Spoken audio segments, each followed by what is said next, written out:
Jared Freid, welcome to Live from Bed. Thank you for having me. It's exciting to be live from a virtual bed. You are at least next to a Yes, bed. Like I like when I can see a bed in the room. It makes me feel more comfortable, you know? There's a bed here. I am 5 feet away from it. It is, my dream scenario after we're done here that's the goal. Well, Jared and I were just talking when we hopped on. We were talking about Jared's in Stamford, Connecticut, home of luxury hotels. And That's we were right. talking about like lists of amenities in like obviously shitty hotels and what they are. And it really scares me to death. Like when I said like a bathrobe is like the amenity, or like a door, or like any of those Right. things. Like, are you a hotel snob typically?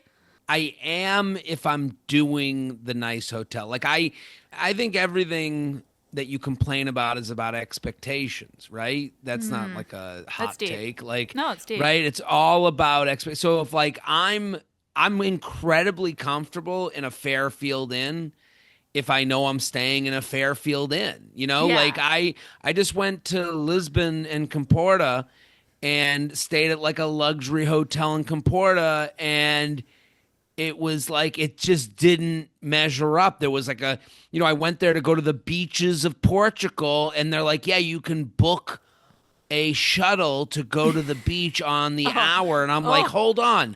Who's here for anything else but to be at the beach? These should have cars just waiting every 5 seconds. There should be no booking. No, people that don't like hesitate when they even hear the word shuttle. Like I'm allergic to the word shuttle. Right. I don't like shuttle. Hate shuttle. Want to never go on a shuttle. Do not want to go to space. I don't want to go. I don't want to go to the rental car place that's far away from the airport. I want nothing to do. I'm with you. We just met, but we are very much alike, because if someone says, "Oh, they have an airport shuttle from the hotel," I'm like, I can't even believe you said that to me. That's like saying to me, "Hey, want to work out?" Like, no. Don't insult me like that. Right.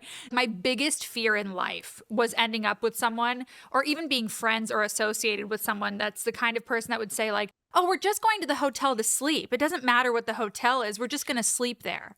No, you can't be around those people. It is, again, it's like hotels didn't matter to me until you stay at a nice hotel and you're like, Right, okay, and you're this fucked. is quite a treat. Yeah. Because it is, when it's done right, it is like, I have a thing for myself.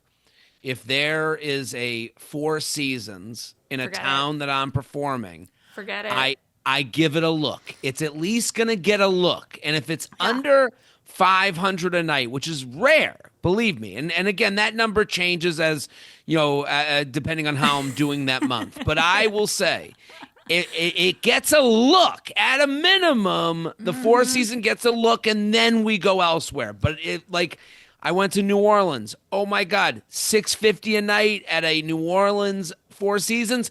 Okay, we're going to think about it. We're going to at least give it a moment. So I that's my rule. When there's a Four Seasons in town, we start there, see how it feels, see how that number hits me, and then we move from there. But I think it's like a good thing to do for yourself, to at least dream, at least, window shop when it comes to a hotel. You got to know what's around. You got to know where the safe haven is. You know what I mean? Right, If shit gets right. dodgy at whatever godforsaken place you're staying at, I'm like a brand name slut for hotels. Like I realized after staying at one too many stupid, highly rated, boutique-y, horrible places not in in hell. America. I can't do it. And one time I stayed at a boutique-y kind of place, and in France, and I went to the Four Seasons just to have a croissant because I needed to find like stable ground. I was touch so grass. rocked. You gotta touch grass. Yeah. It is. I am one of those people that, listen. If I travel somewhere, there's no thought in my mind that I'm like gonna do what the locals do. No, I'm a Absolutely Times not. Square Marriott staying, fanny pack wearing American loser who just wants to be on the beach while basting and drinking coffee and then moving to alcohol and then starving myself until dinner, where I will eat over 30,000 calories. Like a normal person. Yeah, obviously. that's how I operate. We Right. seek joy. Like even if you come visit me in LA, which is like not necessarily known for its hotels or anything, that's my version of sightseeing. You want to see LA? I'm going to take you to the peninsula. I'm going to take you to the Beverly Hills. I want to go pool Hotel. hopping. I want to see how the pool is at every one of the LA hotels. That's right. 100%. But what you did probably grow up with, which is something that I have bore witness to now that I married into the Jewish faith, is Jewish geography. You have never seen two people connect quicker than two Jewish peoples in a major city. 2 seconds. You tell me what summer camp you went to. I know everything about you. It's unfucking believable. I know your tax bracket too. I was just talking about that the other day. I know how much your parents made, your grandparents made. That is something I know. The kids are saying these days, clock it. That's the new phrase. Clock it. Is it? I can clock a Jew. No problem. Please, clock it is not new. I know it's not new, but it's being said. That's what the I'm kids hearing are saying? I'm hearing it a lot on TikTok. Oh, I had that person clocked. I'm like, yeah, that's been around, but it's becoming in vogue. We said clock was that was like hitting someone, right? Like you got. Oh yeah, you got clocked. Well, yeah, I wasn't like in Dick Tracy comics. Yeah, that'd be clocked. I walloped him over the head. I clocked him one. Yeah, that was like no, my you're relatives gonna hit you are over the the moon, Alice. Real Housewives of New Jersey. So that's where I grew up. But okay, what was your bar mitzvah theme? I have to know. That's my favorite Jewish person question. Nightclub. No way. I wore like a vest that had like shiny like I looked like a pit boss. I had valet? like a shiny vest. Yeah, very like casino pit boss, valet, bouncer at a hot club. That was like my look. But it was nightclub was the theme. Wow, that's great. Nightclub is great. That I feel like no one else had that theme. Yeah, I don't know why it went that direction, but that's what it was. I think that's what we ended up calling it. It was like Jared's nightclub or some shit. Okay, I love that. What was that conversation with your mom like? Like I have a great idea. No, it wasn't. I wasn't involved. It was really my mom's party, and I was with my name on it. So I think that was her vision. And then I was like, well, what's the theme? And she's like, just go with nightclub and shut the fuck up so I can have my party. Yeah, it really is a chance for the moms to stunt on each other. I've learned, and then like you can hope to like maybe grope someone in front of like a distant relative. Well, I mean, we had dancers at mine. The bar mitzvah dancers is like when you explain them, it really doesn't do well for the Jew PR. That we just like you would basically hire hot people in their 20s to come and like up the energy at your party while all the dads kind of stare at them and one got a little too drunk and started dancing with one. Like bar mitzvah dancer really doesn't help us right now in the likability section. But like ours in LA, like I want to say 6 years, the only people you hired if you were anybody was this guy who was like 60, probably guys in his 40 something, and then his wife was the woman from Double Teamed. Did you ever see that Disney I never Channel saw movie? that porno. No. That's a Disney Channel movie. Oh, I don't. Maybe if I looked it up, I just Double Teamed. I can't believe that. That's the name of a Disney Channel movie. That's crazy. I never ever thought of that. I mean, that's the first thing I thought. I was like, wow. Good for her. Everyone's like, we got the chick from Double Teamed.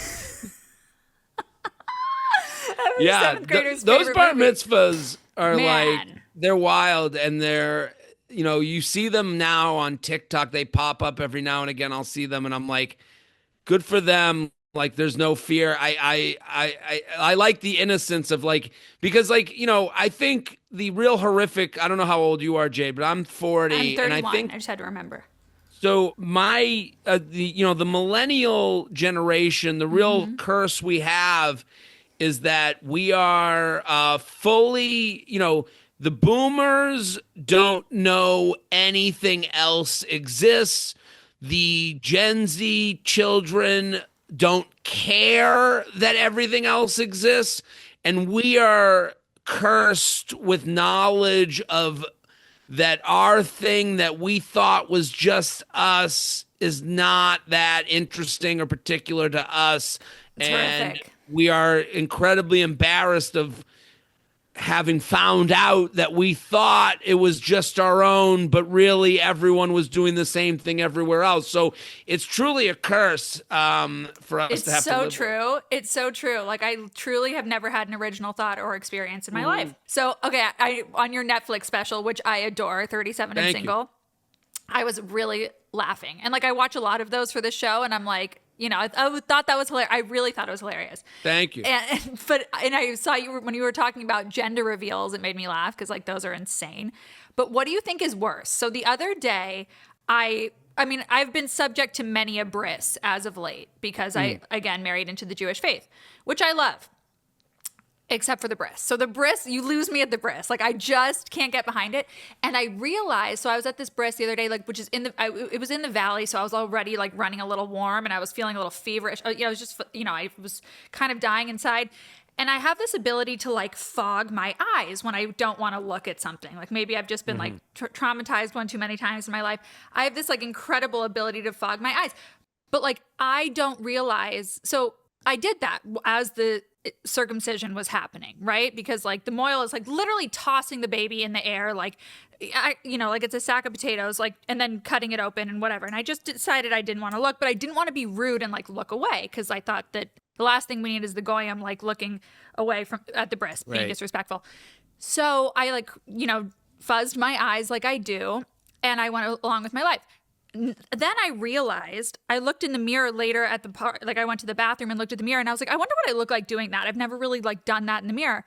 I realized that I go completely cross-eyed when I do that. And they were filming, like insane people, filming the whole audience the entire fucking time of the bris. So you just look like you're making funny faces.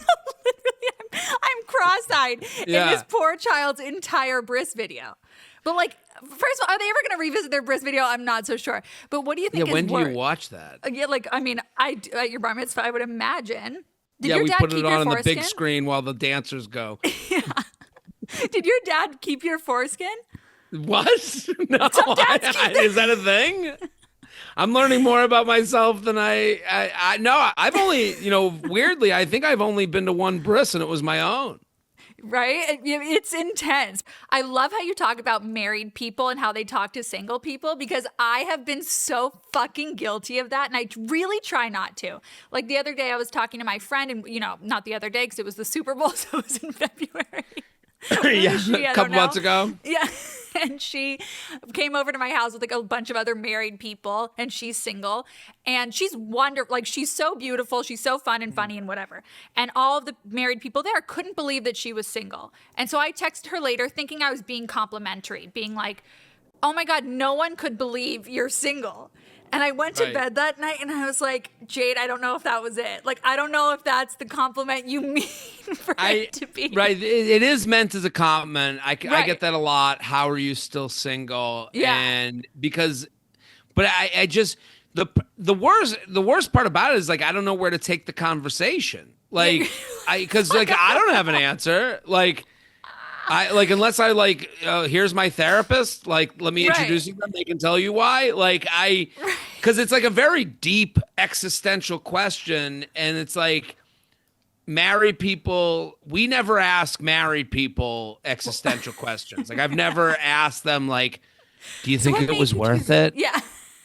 Like, do you scary. ever regret having you don't kids? Ask. Right. Like, do you ever look at your kids and think like I could like just, kill them in their sleep by accident and then go to jail for the rest of my life and become the subject of a Netflix documentary? Do you ever have that intrusive thought? And it's like, what the fuck? Like.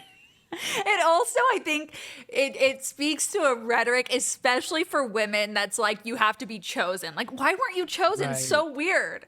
Right. I guess you could take it in that direction. Like, and again, like that's a societal thing. Like if someone says, how are you still single to me? Like, I'm like, I don't know how to answer it. And to a woman, it could be like, what bus did you miss? Yeah. Like it could be taken that way, I think the conversation is like, listen, my dad says this all the time. No one has better hearing than a sensitive person. So like, so true. They have the best hearing. They hear everything. So like, if you're sensitive to being single, you hear questions in ways you wish you didn't hear them. And I think what what happens when you're single and your friends are all married is like you get like you get kind of treated like an infant sometimes. Totally. Like because you're like they're basically looking at you like, oh, you haven't dealt with responsibility yet. And that's not really fair sometimes. No, not at all. In fact, it might mean that you've dodged several bullets that the person that's sitting next to their spouse that they hate,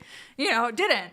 Right. And it's like, you try to think, I'm sure we've all had this thought of like, which of my friends are going to be the ones that gets divorced? And like, right. I genuinely like can't think of one in the friends that I have, but that's statistically just not possible. Oh, see, I've gone to a wedding where I would bet my life on it that they'd get divorced. I knew. Are they still together? No, I mean, yes, they are still together. But I knew it in my soul. I didn't even want to buy a present. Right. That's how much I knew. I think women share that stuff way more, though. Like, yeah, whenever divorce has happened, I'm like, what? Like, it's like the biggest surprise ever.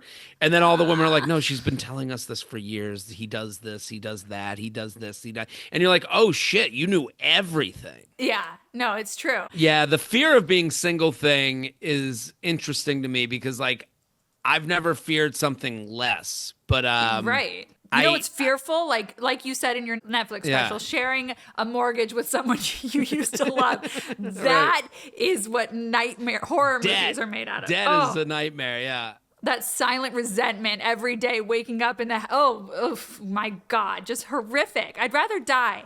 I don't know. Well, that's the thing. I think about this a lot, like, especially like, being single, you go, like, it is not a risk. Like, being single isn't a risk. And that's the thing that I really have a lot of respect for. I think getting married takes a ton of confidence, like a little delusion, a little confidence, a little of everything. But like, I do think to like go to that next step, you need confidence, delusion, and you like to. And romanticism, like it's all a big smoothie, I think that whole rhetoric of like when you know, and when you meet them, the second you lay eyes on them, you'll know. It's like bullshit. I had to fight for my life for 2 years to get my husband to love me, to even know I existed. Please. How'd you guys meet? College. Oh my God. Everyone hates you. No, see, that's why I'm the fucking worst friend in the world. And I really try not to say this shit. But sometimes my friends, because I'm a relater, I'm a millennial. Yeah. We're just trying to relate to each other. And like my friends will tell me like a problem in their dating life, right? And I'm like, oh my God, my ex-boyfriend like used to do that. My ex-boyfriend was from when I was 16. Right. 19. And I'm like, your ex-boyfriend also like rode his bike to go see you. I'm like, I should just say I've never dated before. You know what I mean? I have no ex-boyfriend. Please. Like, please. No. At least I've had about 4 things before my husband, which I was an infant. I was a fetus for. But at least I've got HPV, thank God. Like, there's no Taylor Swift song about that, but there should be. I think that's the next one. The HPV tour. She's going to go from Era's tour.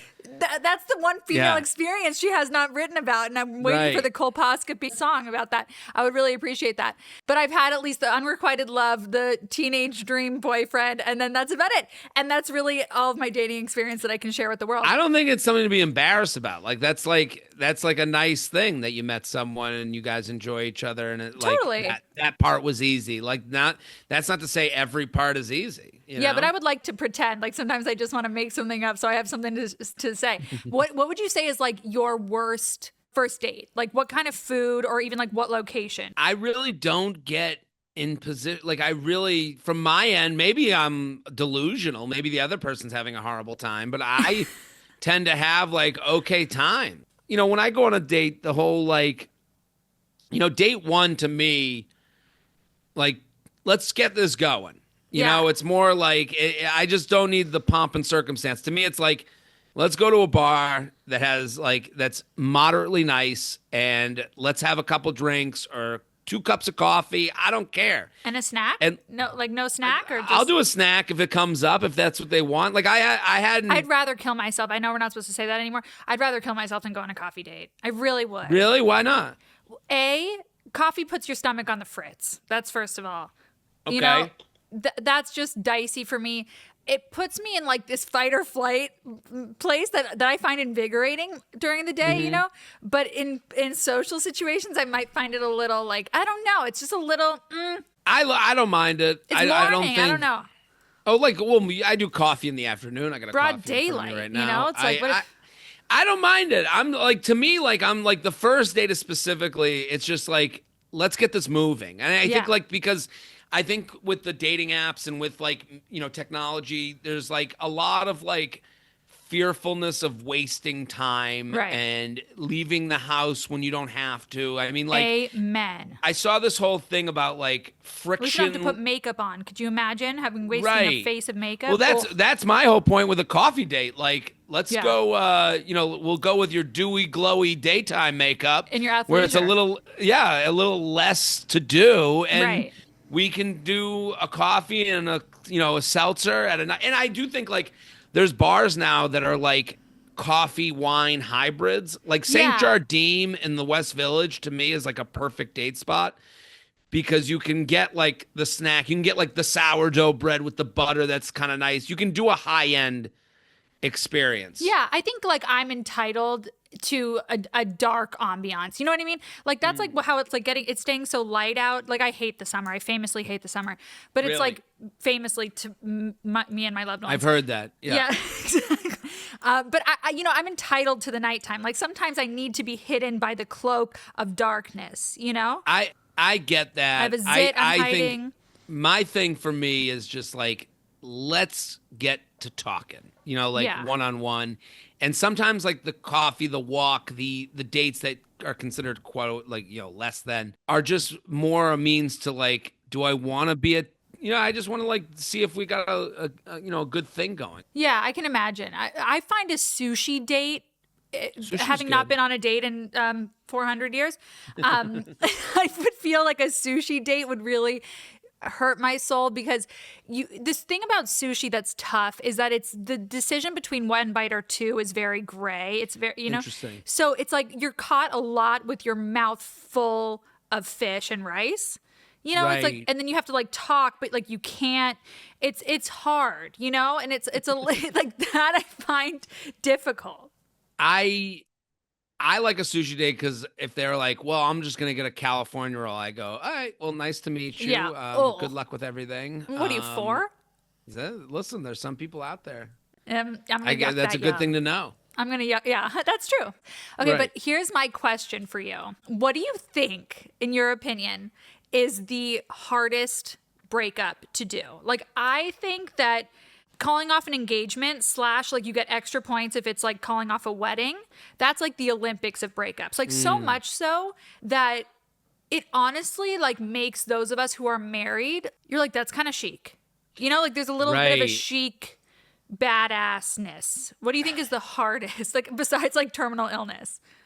I mean, the hardest breakup, I think men tend to break up, before it gets more serious. And I think the one that sticks with you the longest is breaking up with someone that you're like, our time is up, but I'm not ready to, like, I'm not sure about the next step, which means I should probably end this because I'm being rude to this person. Right. Because they're ready for the next step, and I'm ending it before I'm able to make that decision completely for myself, but it's out of a nicety to this person. Right. Like, cause, and that's something I've come to realize, like, as I've gotten older, it's cause like I talk it on the special, I end things before the next step. So like, why is it always after you've slept together? That, you know what I mean? I guess you got to try that flavor, but you gotta. I've had the next step be sleeping together and ended it before that. I've had that happen too, where like. But how many of the times have you ended it because of the sex? That's not part of the decision. Yeah. No, I've never, like, if I've been with someone physically, like, I enjoyed it, I'm sure. Like, it wasn't like, oh, my God, the sex is what got... Men enjoy it for sure. Yeah, I'm not like, oh, my God, this is why I'm out. Like, it's, I think it's more like I've ended things because sex became put on a pedestal, and I was like, do I want to go through with that, which would mean that I want more from this. Yeah. Going through. And that's like that's a maturing thing too. Like where you see like this sex will make us more of a couple. And it's like, if I'm not sure of that, then we shouldn't have sex at all. It's a flaw in biology, really, because it's actually scientifically proven that like our females' brains think like after sex it like releases so much oxytocin or whatever. It's like you think that you're further along than you are. Like I remember this from, my, plenty of dating experience, but even my friends, it's like you feel like the guy is, when he's with you and like when you're together, or like right after you have sex or before you have sex, you feel like a couple, and then you go out into the world and it's like you're strangers. And I feel like that's really, right. It's just brain chemistry. Like at the end, it's not anyone's a villain or anyone's not. It's sometimes I'm not gonna let guys off the hook that easily. Men tend to like wear a woman like a girlfriend. Yeah. And that's not great. I think it's hard. Nothing ever happens on time. That's right. That's the unfair thing of life. Like we do things a little early, we do things a little late, and it's frustrating. And sometimes, and again, not to villain, to take I'm not trying to like give empathy where it's not due, but like you're never gonna do it. Two people aren't gonna come up to each other and go, "Are we done?" Like at the same time. It's like one is gonna be ahead of the other, and that sucks. But I'm also of the belief that like all of those things can happen and you could still be destined to be like I'm that toxic friend. I'm like I think some men and some women less so need some training. Not even training, but they they need to sometimes get some bad behavior out of their system. Not, anything ludicrous, but sometimes when they've been out on the field for a long time, you got to like whip them into shape. No, listen, I listen. Men have, with all the red flags and bullshit. It's crazy.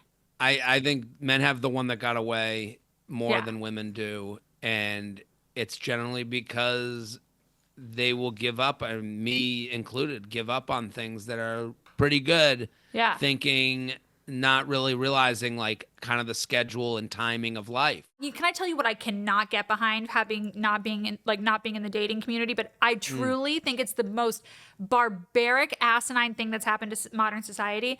This whole like telling someone you're the unghosting, ghost, leave, don't you don't need to tell someone, oh my God, the like, oh, I just don't think it's gonna work out for us after like 2 dates. It's like, just tell me that you thought I'm ugly. You know what I mean? That you saw me in the daylight and you truly just like were reminded of your It's great hard. You're damned if you do, damned if you don't. I hate that. It's hard because I'll say this, like, you go on 2 dates with someone and then you're like, okay, do I like that? We're texting. The texting thing is what gets crazy because you go on 2 dates and then it's like, how was your day? And you talk to each other like your husband and wife. Right. And then the next day you're like, I don't know if I want to go out with him again, but we just texted about our days. Like, do I just walk away from this? Here's the real question. What time did you start talking about your day? I think if a man wants to, he's going to text you good morning. That shows interest. He's texting you around like good morning. Afternoon. That is like, come on. No, good morning you're text. You're going to marry me. You're going to marry me. Morning. Good morning text is like nothing. That's no, come on. That people do that big time now, like all the time. No, I mean that's like no. If someone texts you good morning, count it as 0. It's nothing. No way. I think like if they're texting you after lunch, 3 p.m. lull in the day, they're bored. That's like I wouldn't even think of this. Don't think. No text is a plus. There's no text. I'm telling you. I'm just saying like effort happens in the feet, not the fingers. Okay, I like it. But similarly, what we can agree on is like if they watched your Instagram story, they don't give a shit. It doesn't mean anything more than you think it means. You know how many people's Instagram story I watch? Are you crazy? You think that means something? It is. Everything means something. I watch. Now, does it mean they love you? No. Does it mean that they're looking at your profile? Yes. No, does it mean your story just pops up in the thing? Like if they nothing just you, pops up. Nothing just pops up. What? You know that. You know that. If you're watching everyone's story, someone else's story. Sure, but you know that there are people that go to the beginning of your stories, and there's people that go that go in the middle, and there's people you watch constantly. No. I guess, but there are so many times where I want to actually slide into someone's DMs and be like, I don't care about you that much because I watched their story after 13 seconds because my fucking feed fed me but that, there's a you know? reason someone comes up first in your stories, and that's part of the algorithm. It's so you because mean, you like, either what just order they followed watched it? them.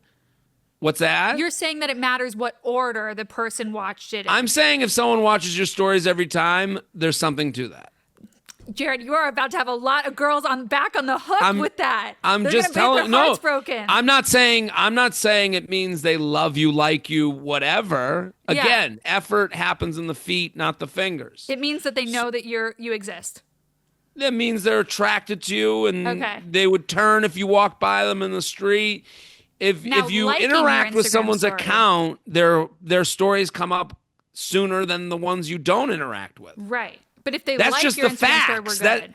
Yeah. What's that? If someone likes your Instagram story, that's like, let's get married. I don't know about that. I would never say that to someone.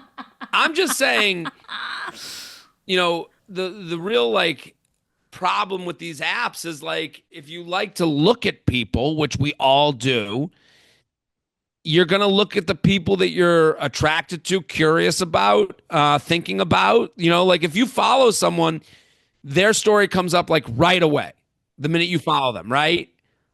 So then if you follow someone and then check in on their account and take a look at all their pictures and spend an hour looking at them, their story comes up, relatively a lot. Right. But if he's the 300th person to watch your story after he has been ignoring your texts or ghosting you, it doesn't mean anything.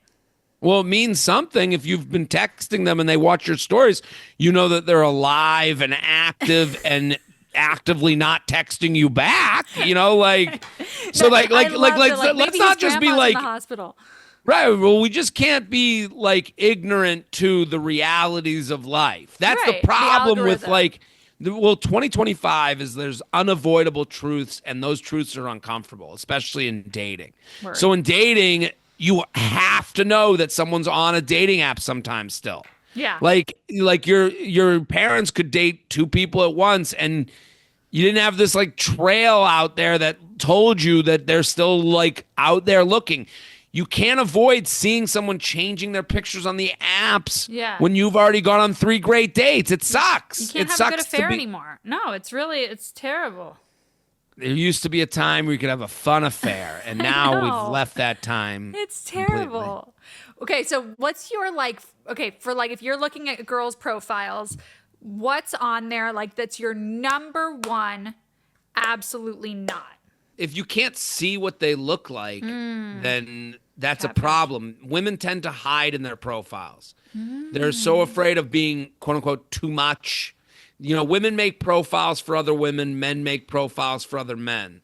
So generally men look like they're rushing a fraternity, and you're like, why are they so crazy and trying to be so funny and they don't look serious? It's because they think that's what men would like. That's what their buddies would tell them is great.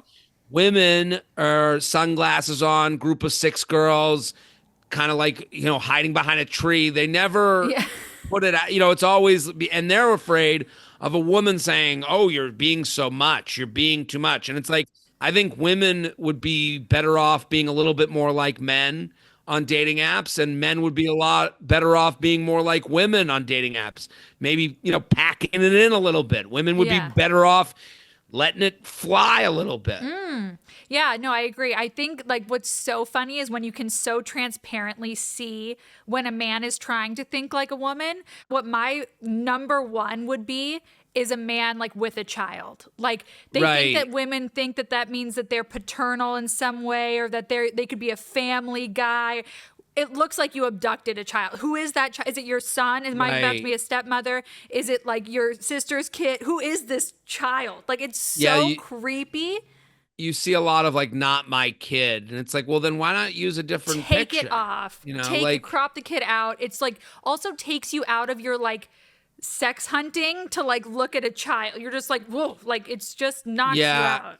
I the thing guys do that with the dog too. It's you have the puppy. Well, the dog, it's how little do you think of women? That they're you're gonna trick them into you with this dog, and then Yeah, it's and the like dog not doesn't my wanna be dog. there. It's not your dog. You don't even like Oh. the dog. If it's not yours, is like the craziest one. Like If it's gonna because be you're the like dog, it better be in every picture. Like it better be your best friend sidekick. Like you come right with the dog. You know? because like there's things to connect about a dog, like taking care of it 100%. and where you walk it.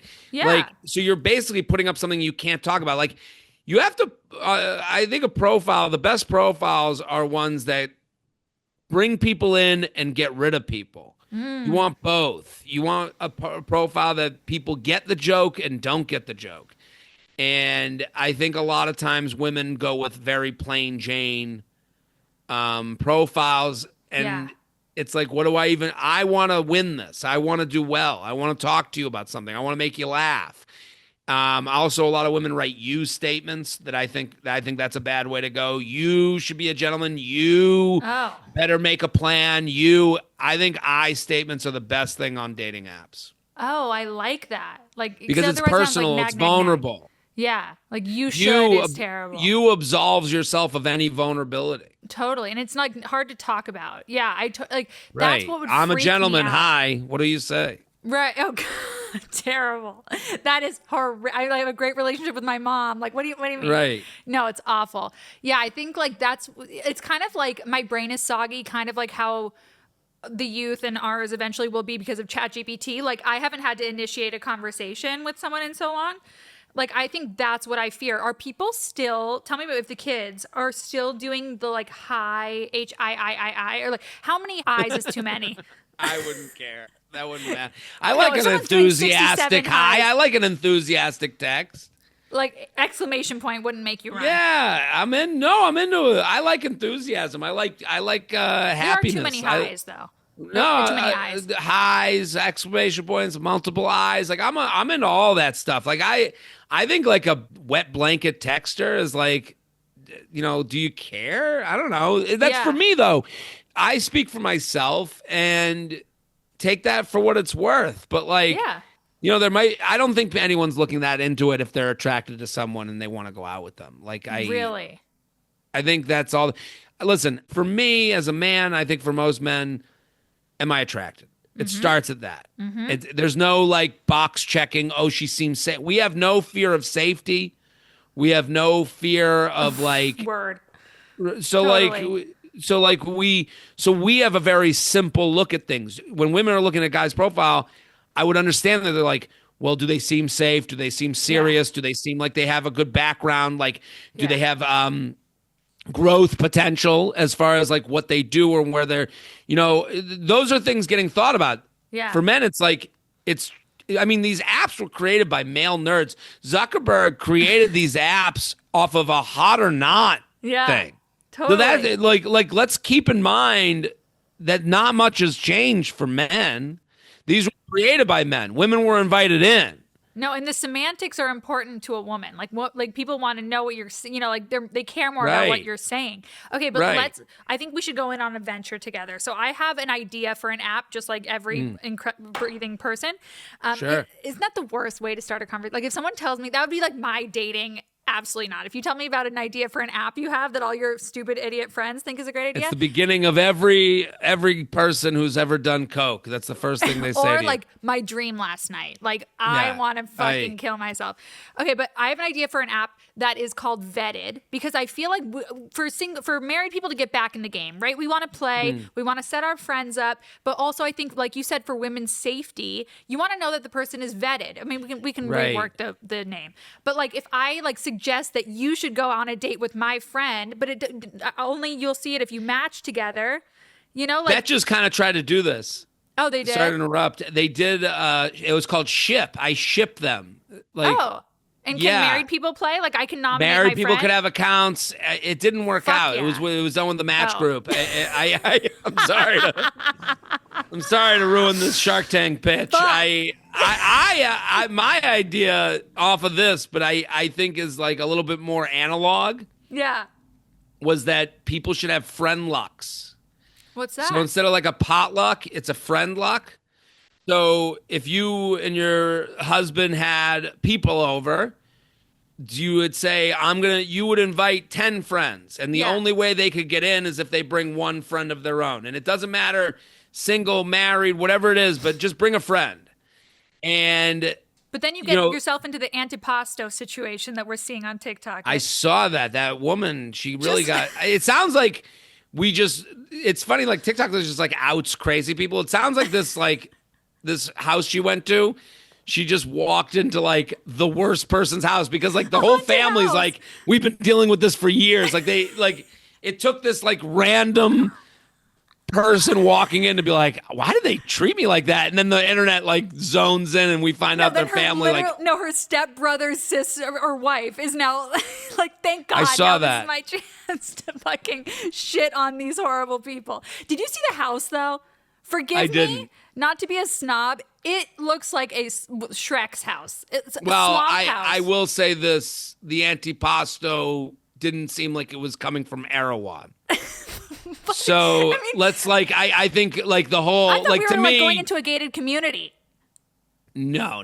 This I when I saw the antipasto, I knew kind of what we were doing. I wasn't expecting them to be walking into Mar-a-Lago. The antipasto was the most disgusting thing I've ever seen.